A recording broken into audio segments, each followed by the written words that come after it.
What's up, YouTube world? It's your boy Halucha Lucha, aka Matthew J. Brownlee, and I'm back with another AEW review. Yeah, I haven't done one of these in a long time. So yeah, I'm back on the AEW grind. I did it mostly because of Winter is Coming. It's one of their big, not pay-per-views, but one of their big like specials, one of their big show specials and stuff like that. So make sure you like, comment, subscribe, share, all that good stuff. And yeah, we're gonna just get into the show. The show was good. I thought it was really good. No, I mean it was really good. It was they're 2 hours, right? 2 hours. Um, Good wrestling, really good wrestling. There was 3 matches on the card, I think. No, 4 matches. There was 4 matches. I lied. One which was the AEW World Championship match between Hangman Page and Daniel Bryan Danielson, which was really good. My only problem, not my only, I had a couple of problems with the matches, with the match. It was really good, but it was really long because it went an hour. It went to the hour time limit, and my problem with it was it went to a time hour time limit. Uh, I'm not overly mad about it, but it's one of those things is where like you want to establish Hangman Page as a credible champion, and your first title match is going to be against Bryan Danielson, and I would have thought like if it went this long, if you told this story throughout the match, that you should have pulled the trigger and had Daniel Bryan lose. I mean, like, so he loses. Who cares? He's Bryan Danielson. He will be okay. Like, he's undefeated so far. Losing again, it was the same thing with like Brody Lee. I said Brody King. I was thinking of him because he's gonna be on the show one day. But I was thinking about like Brody Lee. He debuted as the Exalted One. He had, I think I don't know if it was his first match, but like one of his early matches was like literally world title match against Jon Moxley, and of course he lost. But that didn't mean anything for him. He went in, got the Dark Order thing, beat up Cody within like seconds. Won the title, and then had some like good runs with the title. Like losing your match against the world champion of the company. I don't think it hurts Bryan Danielson because he's Bryan Danielson. Like they said on commentary multiple times, he's a multiple time world champion. I'm assuming they mean in WWE, being WWE champion and world champion. That this is for one of your guys who's been there since day one, who just won the title. This would have been a big like stamp. Unless they they don't really have plans for Hangman right now. I mean, they can just not have plans for Hangman right now because they got CM Punk versus MJF, somewhere down the line. Jon Moxley, obviously, unfortunately, is dealing with his thing. Eddie Kingston is with the Lucha Brothers and feuding against 2.0 right now. Chris Jericho's out. So their main top guys right now are not there. So maybe Bryan is probably their only choice until maybe whenever Kenny gets back or Jon Moxley or whoever gets back. So maybe they're just saving it. So they was like, maybe time draw time limit. We'll just give them a really good match. Give it to time limit, and then maybe Bryan can be like, hey, you didn't beat me. You was talking about you was saying all that stuff about me not Kenny lasting 30 minutes with me for time limit draw. And you beat him in 28, but you couldn't beat me. You couldn't beat me in an hour. So I mean, there's talks about that. Maybe Hangman doubts himself. He's like, dang, I couldn't even. I beat Kenny in 28 minutes. I beat I couldn't beat him in this hour. Maybe that's a story they can tell. Because I think their next pay-per-view is in like March or something like that. unless they do something at TBS, which I don't think they're going to do.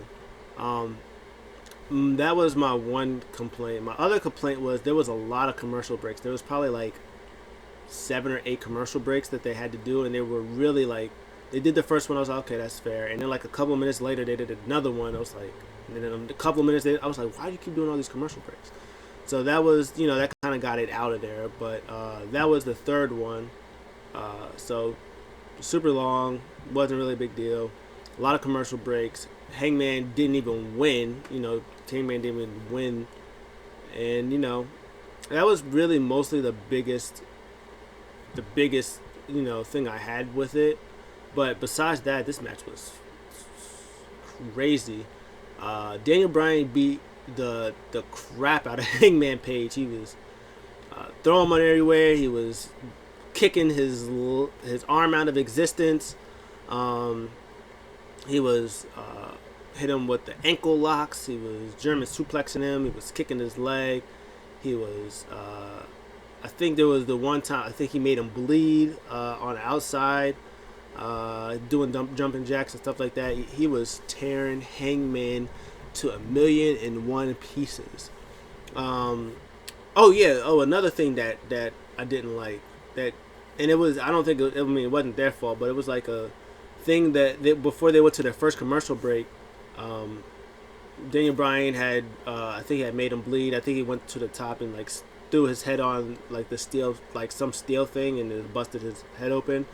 The ref was at 6, and then they went to a commercial, like a picture-in-picture, and then like Daniel Bryan like never rolled out and rolled back in or anything. It was like Hangman had like a 55 count, But that was also the other thing. But besides that, came back from commercial. Daniel Bryan came back. I think he did like a basement drop kick and like came back in the ring. More jumping jacks. There was a thing where Hangman tried to do like the buckshot, wasn't working. He tried to do, I think he did like a superplex on him. I think they went back up a second time, and Daniel Bryan hit like a back German suplex on him, followed by another move. He followed it up with something else for a 2. They go to the outside, and Daniel Bryan is trying to hit a gotch style pile driver, and then Hangman reversed that into a dead eye on the apron. I was like, no, he's injured. The neck is injured. Don't do it. And then Hangman got aggressive. He went going after the leg that Silver had injured like last week. Was going after last week. You could see it when he taped it up, like when it was taped up, like his knee was like bandaged and stuff like that. So that was dope. I think he hit like another.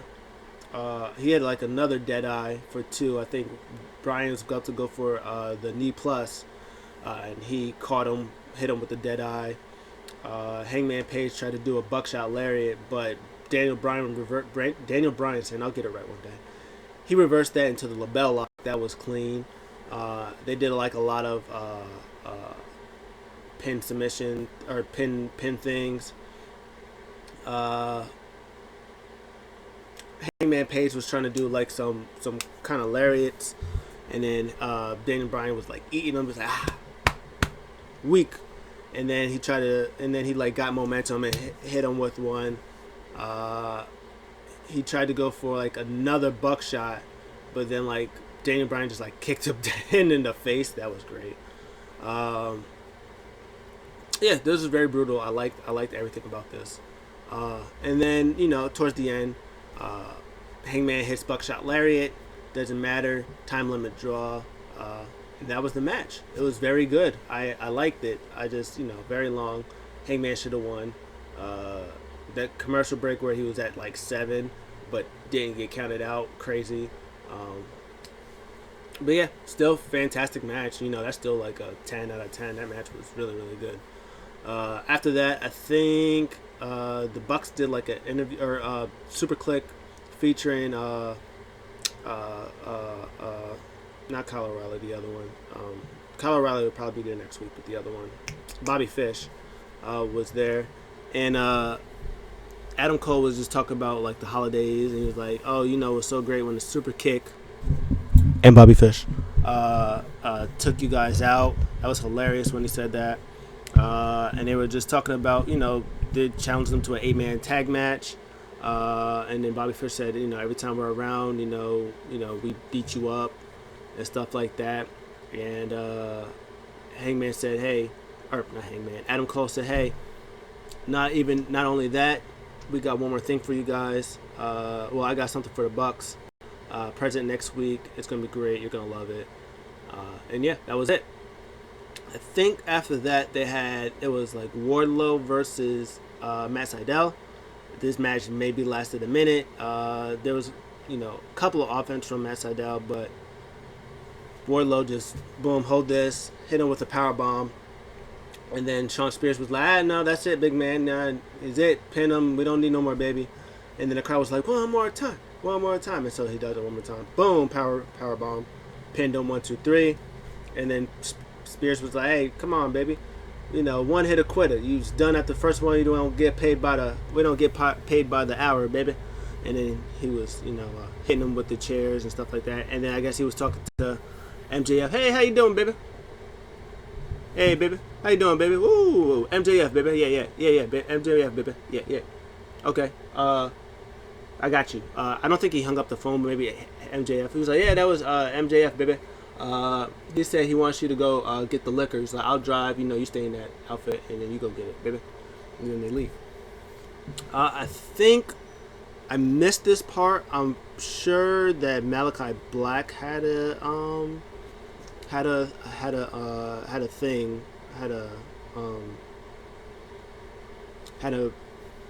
promo. I think I missed it though. I think there was something about him bringing somebody with him next week, and I think it was Brody King. I wish I would have saw it, but yeah, Malachi Black is great peoples. I love me some Malachi Black. He's the best. Also, before I finish, because this is happening on a Thursday, happy birthday and rest in peace to John Huber, aka Brody Lee, and Luke Harper. Let me see if I can just see what they were talking about real quick.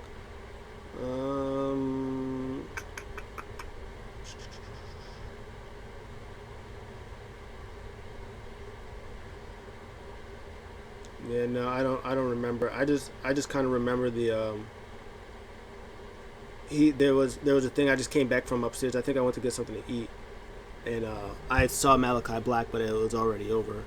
But yeah, I think he was cleansing Brody King to be more than a king. So that'll be interesting. That'll be good stuff. We like Brody King out in these streets. But yeah, that was that. Next up was Serena Deeb versus Hikaru Shida. This match was really good. Hikaru Shida is very good, and so is Serena Deeb. She's fantastic. Hikaru Shida tried to get in the ring. Serena Deeb was like, nah, she's not letting her. I think Shida just like threw the candlestick in the ring and got in there. As soon as the bell started, they start beating each other up. Shida, Serena Deeb was like the aggressor in here. She was just reversing everything. She was stomping her face in. She was hitting her with counter wrestling. It was all good stuff. Yeah. She got hit with a Falcon Arrow from Shida because she tried to she was hitting like sort of Three Amigo type things, but she was hitting swinging neck breakers instead. She tried to hit that third one, but Shida reversed it into a Falcon Arrow. And then they did like a lot of counter wrestling type things, and Shida caught Deeb in that cool pinning one for the win. So this was their trilogy. I'm guessing that Serena Deeb and Hikaru Shida is over. No more for them. And yeah, good stuff. We like those. I wish we can have more of that. I mean, we probably could, but it's probably over. I don't know what would be next for either one of them. Maybe Shida.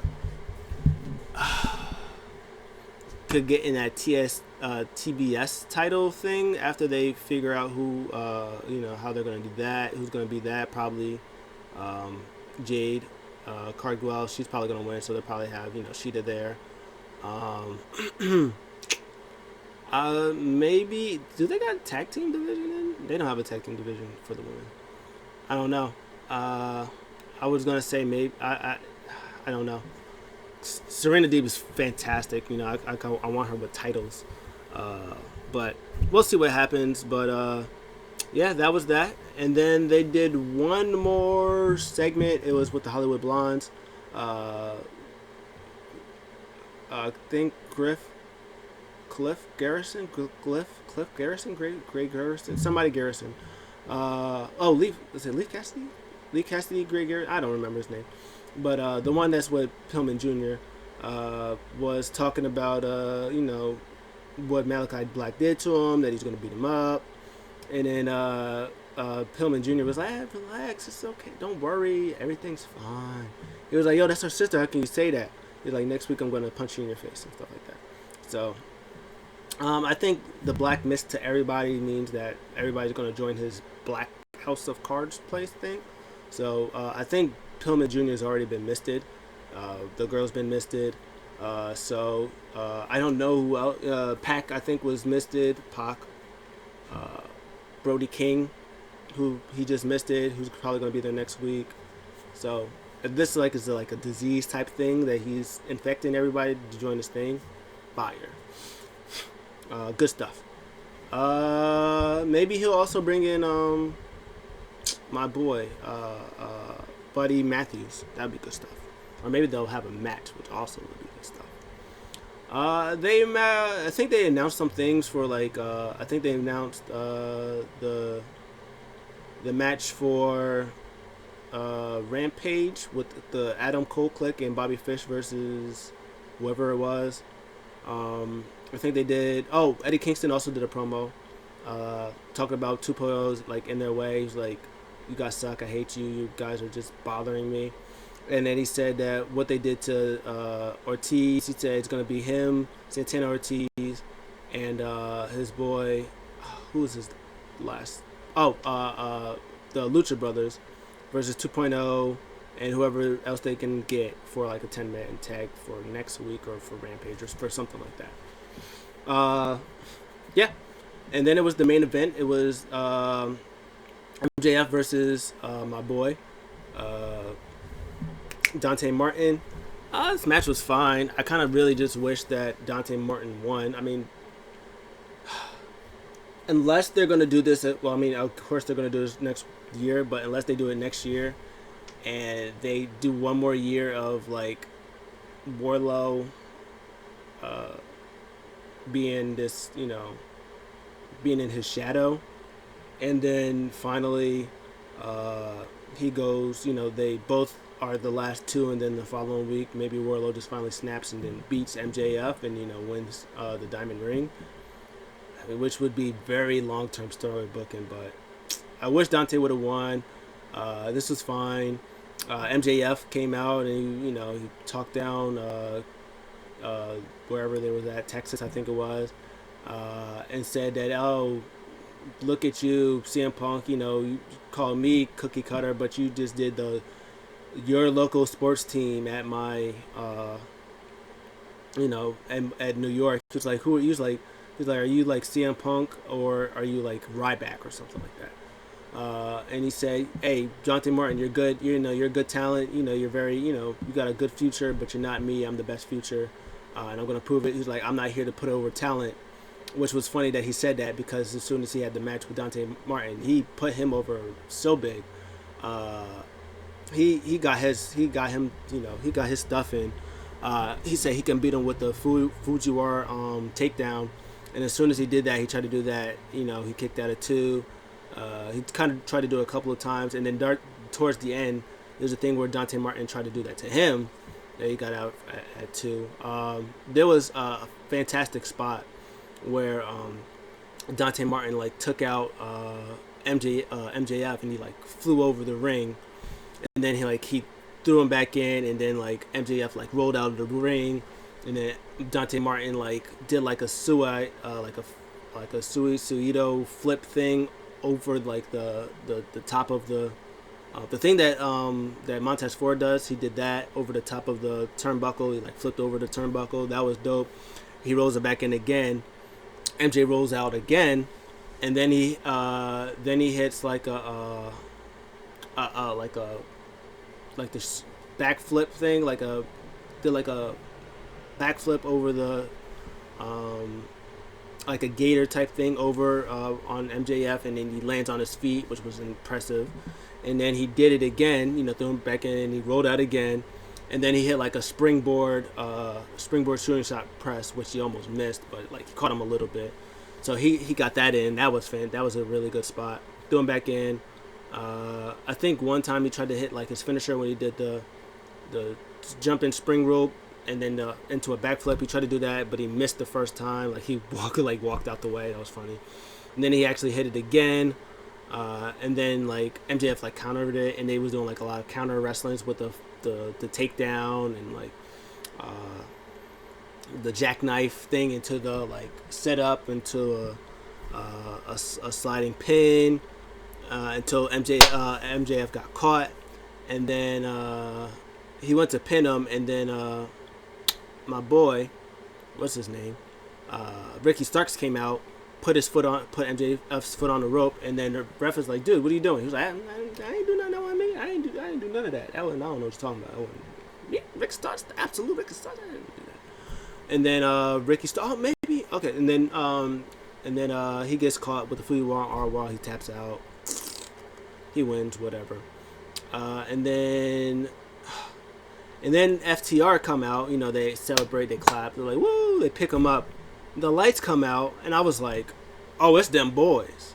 Oh, it's them boys. Oh, it's them boys." And it was Sting and Darby Allin. I was like, "Oh, it's those boys." And then they beat up Sting and Darby Allin. And then CM Punk comes out, he has a chair, and then they run away. And it was like, "Hey, how about next week you have your friends, I hit my friends, Darby Allin, Sting, and we have a 6-man tag match."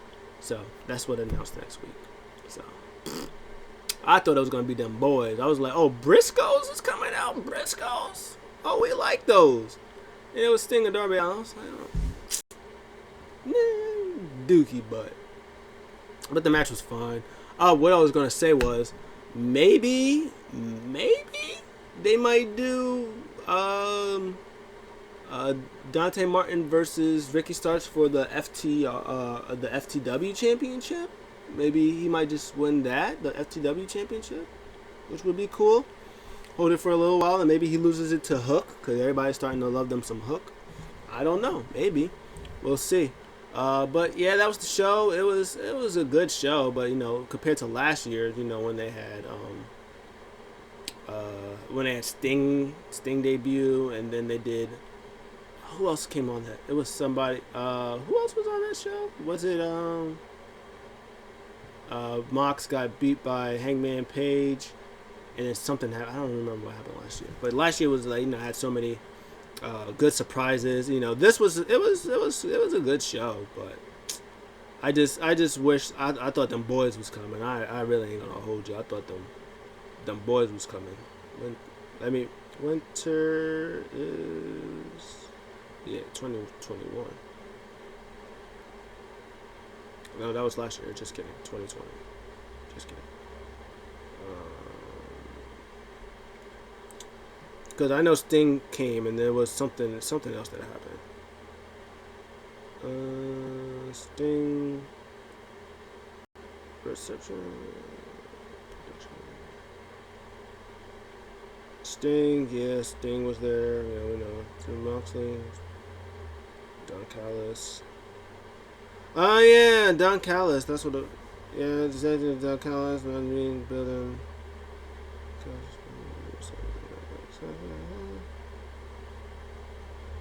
I swear something else happened, but I don't remember.